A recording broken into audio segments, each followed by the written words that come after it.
오늘 본문 디모데전서 2장 1절부터 8절 말씀을 통해서 기도에 대한 교훈이라는 제목으로 하나님 말씀을 전하도록 하겠습니다.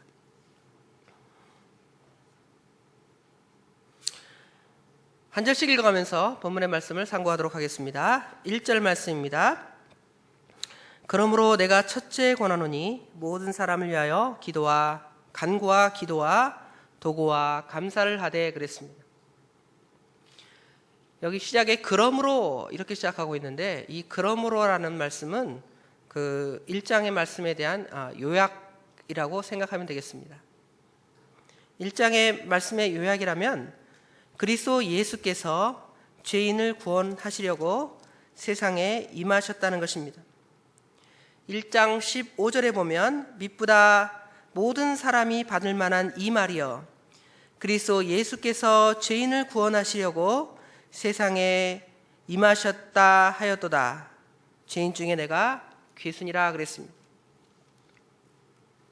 예수님께서 이와 같이 우리 죄인을 구속하시려 이 땅에 그러므로 이제 우리는 이것을 위해서 기도하고 간구해야 할 것입니다. 그래서 기도의 내용을 구체적으로 보면 4절에 보면 하나님은 모든 사람이 구원을 받으며 진리를 아는 데 이르기를 원하느니라. 우리가 아는 모든 사람들이 구원에 이르기를 기도하는 그 기도의 내용이 우리에게 가장 중요한 것임을 말해주고 있습니다. 그래서 이제 바울 사도는 모든 사람을 위해 기도하라 그랬습니다.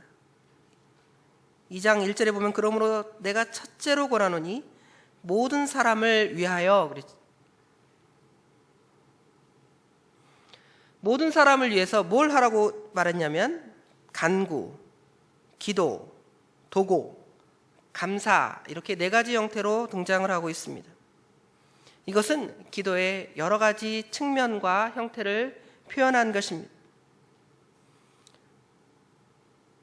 오리게는 이 4개를 다음과 같이 해석했는데요. 간구에 대해서는 개인적인 필요에 대한 도움을 구하는 정직한 기도. 내가 무언가 필요하다. 그러면 그것을 하나님께 이렇게 간절히 기도하는 기도를 간구라고 표현했습니다. 두 번째로 기도에 대해서는 하나님께서 우리를 신성하게 돌보시고 유익한 모든 것에 대해서 겸허하게 하나님께 탄원함을 기도로 표현했습니다. 세 번째로는 도구라고 표현했는데요. 도구라는 것은 필요가 느껴질 때 서로를 위하여 간청하는 것입니다. 우리가 중보기도라는 단어를 쓰는데 중보라는 단어보다는 사실은 도구라는 명칭이 더 성경적인 표현입니다. 왜냐하면 중보는 예수님, 그렇죠? 중보자이신 예수님에게만 해당되기 때문에 우리가 예수님에게 쓰는지만 우리가 워낙 일상적으로 우리가 중보기도라는 단어를 쓰기 때문에 그에 대해서 우리가 꼭 예수님에 적용시킬 필요는 없이 중보기도라는 것은 사실상 도구의 의미를 가지고 있다고 생각하면 되겠습니다. 네 번째로는 감사 그랬죠? 감사는 받은 복에 대해서 하나님께 감사드리는 것, 이렇게 4가지로 말씀하고 있습니다. 특별히 다시 도구에 대해서 설명하는데요. 도구라는 것은 다른 사람을 위하는 기도를 갖습니다. 우리가 아는 사람이든지 모르는 사람이든지 간에 우리 주위에 있는 모든 사람의 구원을 위해서 기도할 의무가 있음을 우리에게 말씀해 주고 있습니다. 그래서 우리가 수요일 오전마다 중보 기도를 합니다. 그렇죠? 중보 기도를 할 때 그렇게 많은 수가 참여하지 않는 것 같아요. 그러나 우리가 많이 시간이 되시는 분들은 이렇게 수요일 오전마다 잘 참석해서 이렇게 성도들을 위해서 기도하고 특별히 나라와 민족을 위해서 기도하고 또 교회의 확장을 위해서 기도하고 또 자신의 그 기도거리를 같이 공유하고 나만 갖고 끙끙 앓는 것이 아니라, 그렇죠? 우리 성도들, 믿음이 있는 성도들, 특별히 목사님이나 우리 기도하시는 우리 유덕남 집사님이나, 그렇죠? 집사님들에게 기도를 이렇게 부탁을 하면 다 그것들을 위해서 우리가 기도를 합니다. 그리고 그 기도에 대한 응답이 이렇게 종종 일어날 때 얼마나 하나님께 감사한지 우리가 잘 알 수 있습니다. 그러니까 우리가 중보기도에 빠지지 말고, 시간이 직장에 다니신 분이라 어쩔 수 없지만 그런 분들이 아닌 경우에는 꼭 중보기도에 참석해서 같이 기도를 나누시기 바랍니다. 특별히 여기에는 2절에 보면 임금들과 높은 지위에 있는 모든 사람을 위하여 하라 그랬습니다.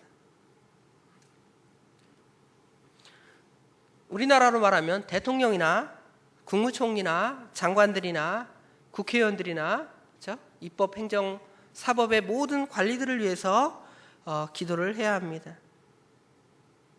우리는 그들의 구원과 그들의 바르고 선한 봉사를 위해서 기도해야 할 것입니다. 먼저 그들이 구원받기를 위해 기도하고요. 그 다음에 그들이 지금 나라 백성들을 위해서 선한 봉사를 하고 있는데, 선한 봉사를 하지 아니하고 자기의 탐욕이나 욕심을 위해서 일하지 아니하고 백성들을 위해서 선한 봉사를 하도록 우리가 기도를 해야 할 것입니다. 이런 기도의 결과로 2절 끝에 보면, 이는 우리가 모든 경건과 단정한 중에 고요하고 평안한 생활을 하게 하려 함이라 그랬습니다. 하나님께서는 심지어 바벨론에 포로 간 이스라엘 백성들에게도 예레미야 선지자를 통해서 이와 비슷하게 말씀하시기를, 예레미야 29장 7절에 보면, 너희는 내가 사로잡혀가게 한 그 성읍의 평안하기를 힘쓰고 위하여 여호와께 기도하라. 이는 그 성이 평안함으로 너희도 평안할 것임이니라 하셨다 그랬습니다. 여러분 포로로 누가 잡아갔다. 그럼 그 나라를 위해서 기도할 수 있어요? 우리가 예전에 일본의 식민지로 살았는데, 그냥 일본의 식민지로 사는 것이 아니라 일본의 강제 징용을 갔단 말이에요. 그렇죠? 일본에. 그럼 거기서 일본 그 사람들을 위해서 우리가 기도할 수 있냐는 거예요. 마음에 울분이 있어서, 그렇죠? 원수들 다 멸망해라, 이런 생각을 보통 가질 것입니다. 그러나 그 바빌론 포로기에도 이처럼 자기가 소속된 그 나라를 위해서 이렇게 기도할 것을 우리에게 명령했습니다. 특별히 뭘 위해 기도하는가? 나라를 위해 기도한다면 뭘 위해 기도하는가? 대부분 뭐를 위해 기도하냐면 참 어리석게도 돈을 위해서 기도해요. 경제 문제를 해결해 달라고 기도합니다. 우리나라가 경제적으로 잘 되어서, 그렇죠? 모든 사람이 잘 되기를 원합니다. 물론 경제 문제가 잘 되면 좋겠죠. 그러나 성경은 경제 문제가 핵심이 아닙니다. 왜냐하면 경제가 잘 먹고 잘 살다 할지라도 이 하나님 앞에 중요한 것은 우리 백성들의, 아니면 정치인들의 도덕성, 경건, 이런 것들이 없으면 결국은 그 부로, 그렇죠? 있는 사람만 더 부를 누리게 되죠. 우리나라 같은 경우에는 빈익빈 부익부 그러죠. 우리나라가 세계적으로 경제적으로 맨 뒤에 한다 그러지만 대기업 이런 데만 부유하고 넉넉하고 평민들은 그냥 어렵게 사는 거예요. 여전히 가난한 사람이 있어요. 밥 삼시세끼 못 먹는 어린이가 있음을 우리가 뉴스기사 통해서 알 수 있잖아요. 그래서 이 경제적인 어려움이 있으니까 그냥 식구들이 그냥 죽어버리자, 그리고 자살하는 경우도 있습니다.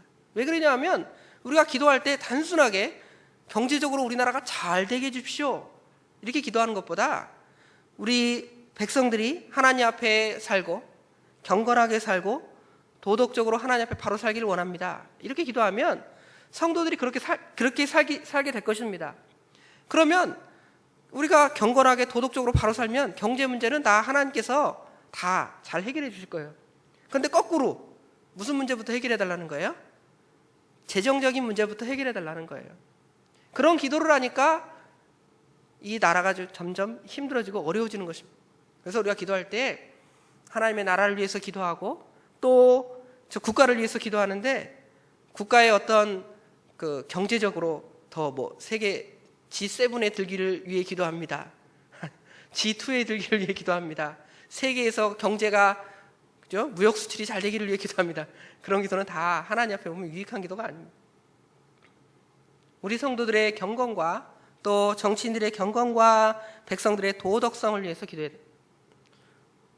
뉴스를 보면 별일이 다 일어나잖아요. 막 총으로 쏴 죽이고 뭐 얼마나 사람이 부패해요. 그 사람만 부패한 게 아니에요. 저도 부패하고 우리 성도들도 다 부패합니다. 그러나 그 부패함을 버리고 예수님의 온유한 성품을 우리가 닮아가기를 원합니다. 그렇게 기도하고 또 믿지 않은 자라도 그러한 도덕성을 잘 보고 믿는 성도들의 깨끗함을 보고 야, 우리는 참으로 더러운데 우리도 깨끗해야 되겠다. 조금이라도 흉내를 낸다면 이 사회가 안정되고 고요한 심령이 될 것입니다. 안정되고 고요한 심령이라고 여기 보면 모든 경건과 단정한 중에 고요하고 평안한 생활을 한다고 그랬죠. 이것이 경제적으로 넉넉해서 이러한 생활을 하는가? 그것도 아니잖아요. 돈 많다고 부자라고 마음에 평안이 있어요? 고요해, 심령이 고요해요? 어제 10억을 벌어야 되는데 어제 5억밖에 못 벌었다. 막 울분을 터뜨리는 거야. 내가 조금만 더 있으면 10억 벌 수 있었는데 5억 벌면 얼마나 부자가 됐어요. 그죠?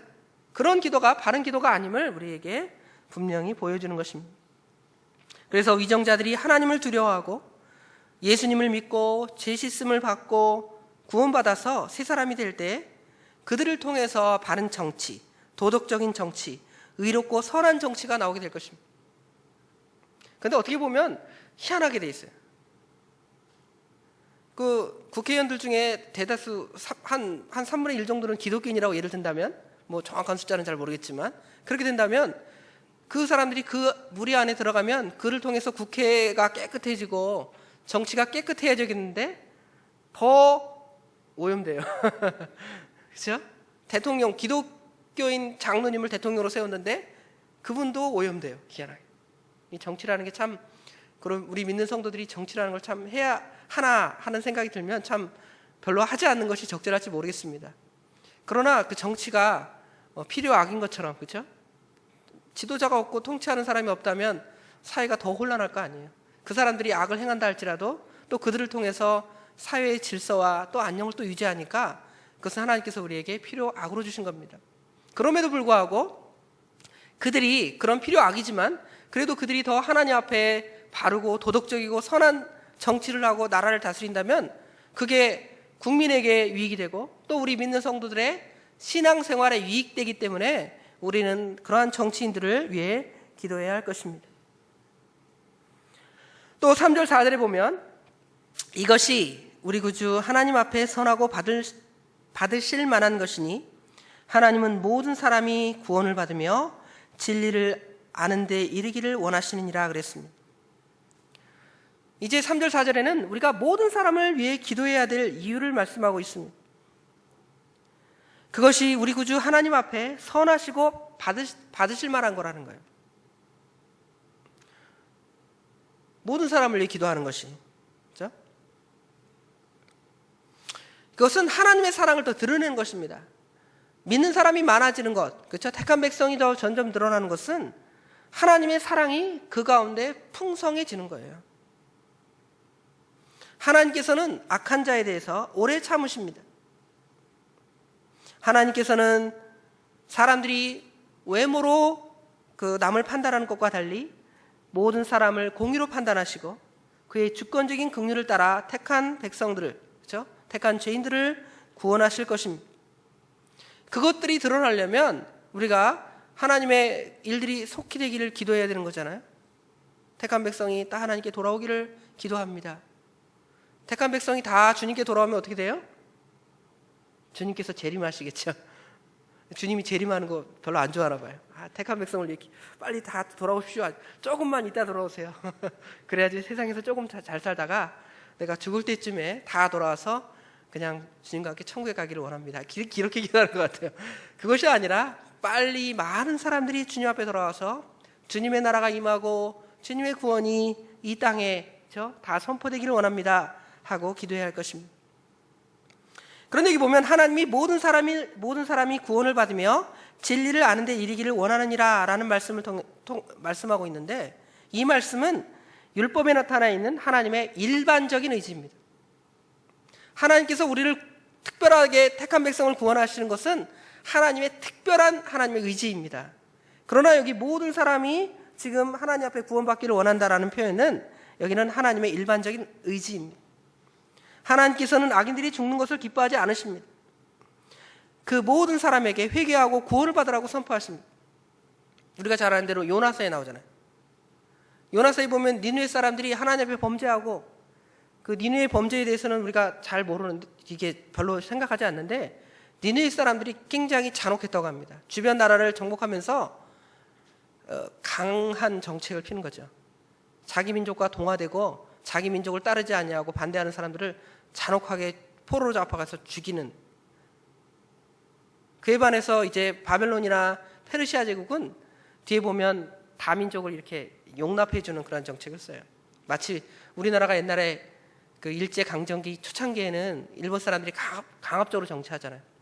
그러다가 1920년 정도가 되면 일본에서 문화 정치라 그래갖고 이렇게 조금 우리나라 사람들을 풀어주고 놓아줍니다. 왜냐하면 강하게 이렇게 조이면 이렇게 3.1운동과 같은 그런 운동들이 일어나니까 그것들이 두려워서 좀 백성들에게 좀 이렇게 놓아주는 그런 것처럼 이렇게 하는데 이 니느웨 사람들은 아주 강하게 그 이민족들을 핍박하고 잔해합니다. 끌고 가서. 그죠? 그런데 그 요나에게 가서 어떻게 하라는 거예요? 니느웨 사람들에게 회개하라. 그러지 않으면 너희들이 망한다. 선포하라 그러잖아요. 그 말씀을 선포할 때 니느웨 사람들이 회개하고 돌이키잖아요. 그렇죠? 돌이켜서 하나님께서 그들을 진멸하시지 않으셨잖아요. 그들이 다 택한 백성은 아니지만 하나님은 악한 자라도 다 그렇게 불로 심판하고 물로 심판하기를 원하지는 않으십니다. 너무도 부패하고 너무도 죄악에 관영하기 때문에 노아의 시대나 그렇죠? 소돔 고모라의 시대와 같이 그렇게 부패할 때는 하나님이 진노하시지만 하나님께서는 그래도 그들 가운데 의인을 찾으시잖아요. 한 사람이라도 돌이킨다 그러면 용서하시잖아요. 그러니까 결국은 모든 사람이 구원을 받으며 진리를 아는 데 이르기를 원한다라는 말씀, 여기 모든이라는 표현을 쓸 때 모든 사람이 다 구원받는다 그 개념이 아니라 하나님께서는 일반적으로 많은 사람들이 하나님을 알고 하나님의 택한 은혜 받기를 원한다라는 일반적인 의지를 말하는 것입니다. 그러나 하나님께서 구원하시기 위한 실제의 계획은 굉장히 제한적입니다. 하나님께서는 만세전에 자기 택한 백성을 정하셨잖아요. 그렇죠? 그 택한 수에 대해서는 확실하고 고정된 수입니다. 그것을 요한계시록에는 14만 4천이라고 표현하잖아요. 딱 14만 4천이 아니라 택한 백성의 내정수, 딱 정해진 수가 있다는 것이죠. 하나님께서는 적극적으로 그들만 구원하시기를 원하시며 그들만 실제로 구원하실 것입니다. 요한복음 6장 39절에 보면 나를 보내신 이의 뜻은 내게 주신 자 중에 하나도 내가 잃어버리지 아니하고 마지막 날에 다시 살리는 이것이니라 그랬습니다. 사도행전 13장 48절에는 이방인들이 듣고 기뻐하며 하나님의 말씀을 찬송하며 영생을 주시기로 작정된 자는 다 믿더라 그랬습니다. 그래서 하나님께서 구원하시는 것은 이와 같이 그렇죠? 우리의 택한 백성을 특별히 구원하시는 그렇죠? 특별 구원이지만 하나님께서는 일반적으로 많은 사람들이 그 구원의 은혜에 들어가기를 원하시는 것입니다. 5절에는 우리가 모든 사람을 위해 기도할 이유를 또 설명하고 있는데요. 5절 말씀을 우리 다 같이 읽어봅시다. 하나님은 한 분이시요 또 하나님과 사람 사이의 중보도 한 분이시니 곧 사람이신 그리스도 예수라 그랬습니다. 우리가 모든 사람을 위해 기도할 이유는 하나님과 사람 사이의 중보자는 그리스도이시며 그를 통하여 모든 택한 백성이 구원을 받아야 하기 때문입니다. 그래서 우리가 기도할 때 누구의 이름으로 기도합니까? 예수님의 이름으로 기도하는 거예요. 그렇죠? 예수님의 이름으로 기도하는 것은 중보자 예수님 한 분밖에 계시지 않기 때문입니다. 우리는 하나님과 원수가 되어서 하나님께 나아갈 수 없지만 예수님의 이름으로 우리가 담대히 당당히 예수님께 나아갈 수 있기 때문에 그렇죠? 우리는 그 예수님을 통해서 기도할 수가 있는 것입니다. 또 하나님은 한 분이시라 그랬죠. 하나님의 한 분이시라는 진리는 신구약 성경 전체에 나타나는데 출애굽기 20장에 보면 십계명, 그렇죠? 십계명 제1계명에 보면 나 외에 다른 신들에게 있기 말지니라 그랬죠?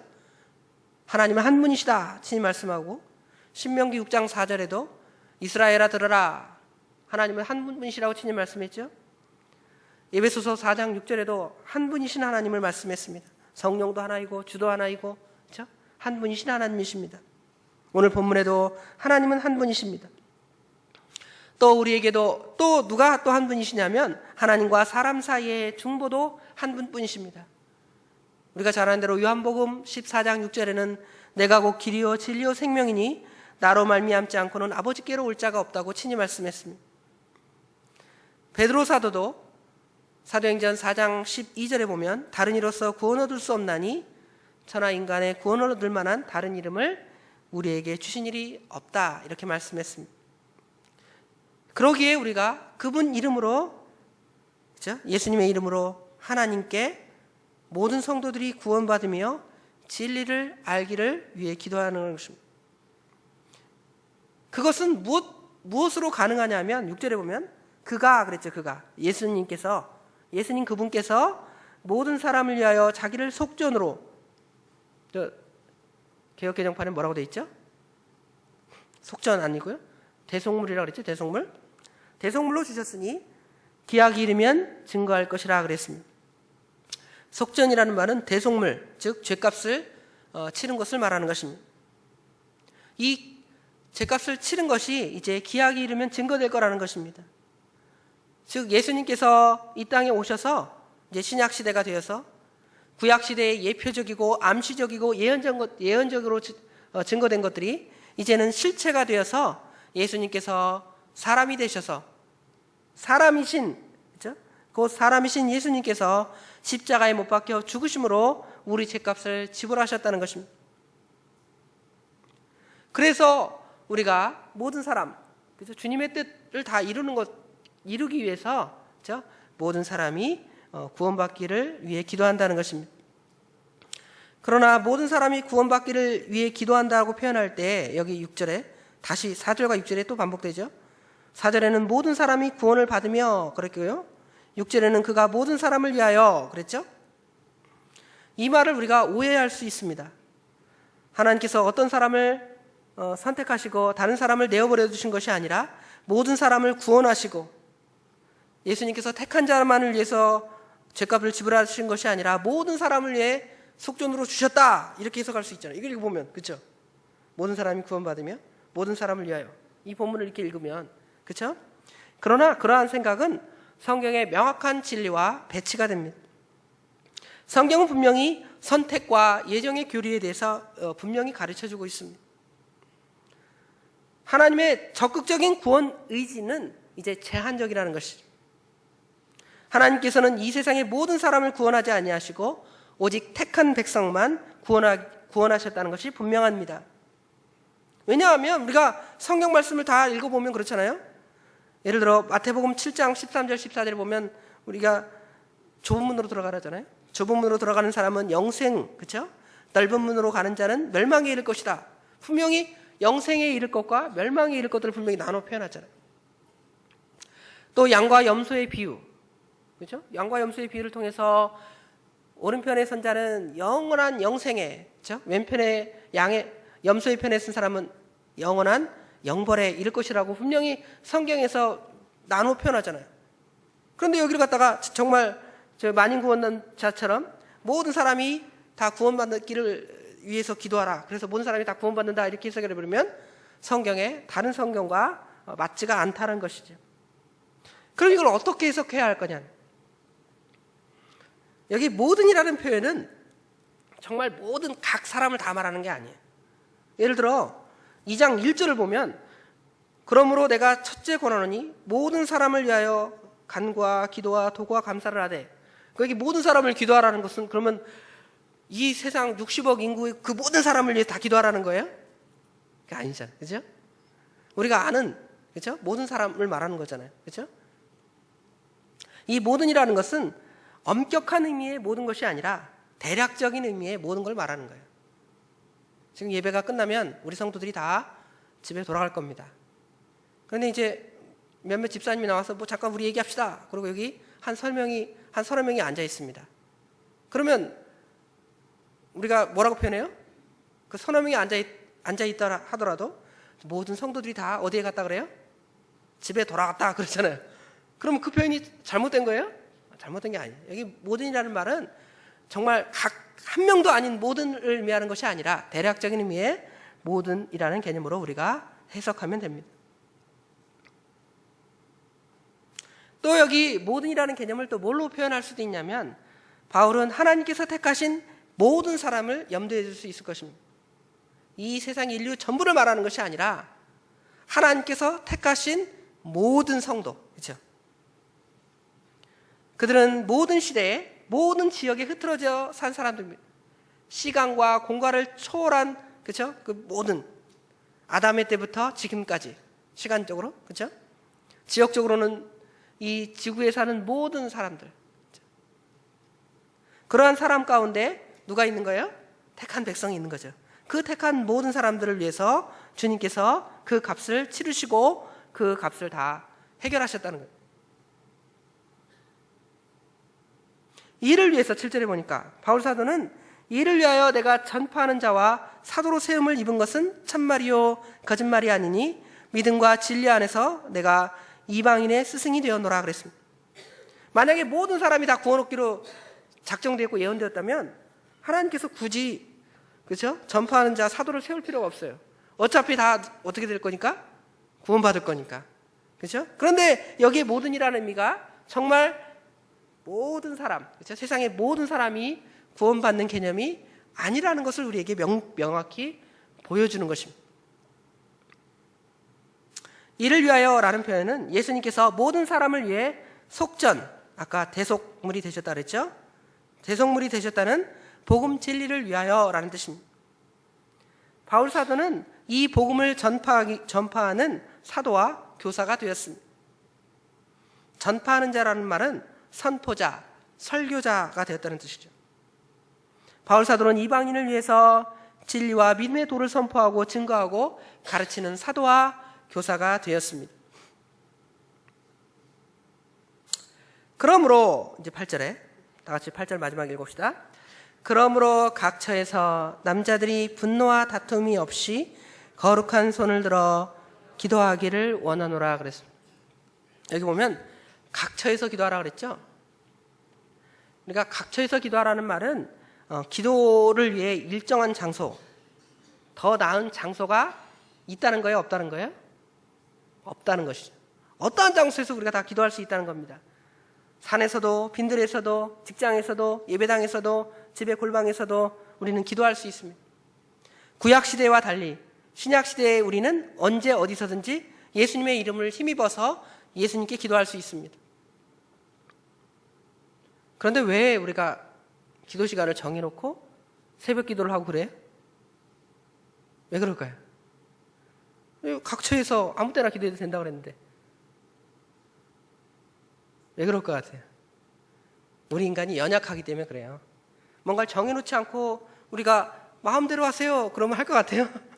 더 안 하고 더 기도 안 하고 더 그냥 나쁜 식의 표현으로 농땡이를 피울 거란 말이에요. 그러니까 하나님께서 이 예배 우리가 그렇죠? 일주일 중에 아무 날 예배도 드려도 됩니다 이렇게 정해놓은 게 아니라 하나님께서 주일을 정해놓고 우리가 하나님께 예배하게 하시잖아요. 또 기도하는 것도 새벽 예배, 또 수요일 중보 기도회, 또 금요 또 철야 기도회 이렇게 정해놓고 하는 거예요. 장소도 집에서 기도할 수 있지만 집에서 기도가 잘 돼요? 애들 떠들고 울고 그렇죠? 설거지하고 빨래하고 TV 보고 아무것도 안 되잖아요. 그러니까 기도하려면 그래도 조용한 장소가 필요하겠구나. 그럼 조용한 장소 중에 제일 좋은 곳이 어떨까? 그럼 어디예요? 예배당이겠죠. 예배당. 그러니까 예배당에 나와서 기도하는 겁니다. 그렇죠? 나는 정말 새벽에 문 일어납니다 이렇게 기도하는 사람들은 그러면 다른 시간이라도 정해놓고 기도해야 될 거 아니에요. 저녁이라도 한 30분 정해놓고 집에서 하든지 아니면 예배당에서 하든지 또 그러냐는 거예요. 그러지 않잖아요. 그거 핑계 대고 또 하루 종일 기도 안 할 때가 또 있다는 것이죠. 목회자들도 그래요. 저도 목사인 저도 이 새벽 기도에 전적으로 투자하지 않으면 어떨 때는 하루가 그냥 기도도 제대로 못하고 하루가 지나갈 때가 있어요. 그러니까 새벽 기도 때라도 그 기도를 열심히 해놨으면 최소한 되는 거 아니에요? 물론 그렇다고 새벽 기도 했으니까 나머지는 다 땡, 이제 기도하지 말자, 하루 종일 마음대로 놀자, 그것이 아니라 시대대로 기도를 해야 되겠죠. 그렇죠? 그러나 우리 인간이 연약하기 때문에 그걸 못할 때가 있다라는 것이죠. 그러니까 우리가 시간을 정해놓고 장소를 정해놓고 기도를 해야 됩니다. 그러나 여기 보면 우리가 각처에서, 그렇죠? 기도를 아무 때나 이렇게 할 수가 있습니다. 예수님의 이름으로 그 보좌 앞에 담대히 우리가 나아갈 수 있는 것입니다. 그런데 어떻게 기도하지 말라 그랬냐면, 남자들이 분노와 다툼이 없이 거룩한 손을 들어 기도하기를 원한다는 거예요. 분노하고 다투고, 그렇죠? 또 거룩한 손이 아닌 더러운 손으로 하나님께 기도합니다. 우리가 교회 안에서 까닭없이 혹은 부정당하게 누구를 원망하거나 미워하는 마음으로 기도해서는 안 된다는 것이죠. 그러한 기도는 하나님께서 들어주신다 그랬어요? 듣지 아니하신다고 말씀했습니다. 우리 손이 남을 해치는 악한 손이거나 하나님 앞에서 더러운 음란한 손이라면 우리의 기도는 결코 응답받을 수가 없을 것입니다. 그러므로 우리는 분노와 다툼 없이 거룩한 손을 들어 하나님께 기도해야 할 것입니다. 그리고 남자들은 그러라고 그랬고 여자들은 어떻게 기도하라는 거예요? 여기 보면 이거 다 예배와 관련된 것 같아요. 공기도, 공예배, 그렇죠? 여자들도 이와 같이 아담한 옷을 입고, 그렇죠? 염치와 정절로 자기를 단장하고 땀머리나 금이나 진주와 값진 옷을 하지 말고 오직 선행으로 하기를 원하라. 이것이 하나님이 공경한다 하는 자들의 마땅한 것입니다. 이게 지금 9절부터 10절 이렇게 연결되는 것은 여자들에 대한 권면이 나오는데 아마 지금 8절 그 동그라미와 다 연결이 된 것 같아요. 또 이와 같이 그러죠. 우리가 기도할 때 외적으로 미사여구를 쓰거나 하면 좋아요. 우리가 기도할 때 좋은 말 쓸 수 있습니다. 그러나 그렇게 미사여구를 쓰지 않아도, 그렇죠?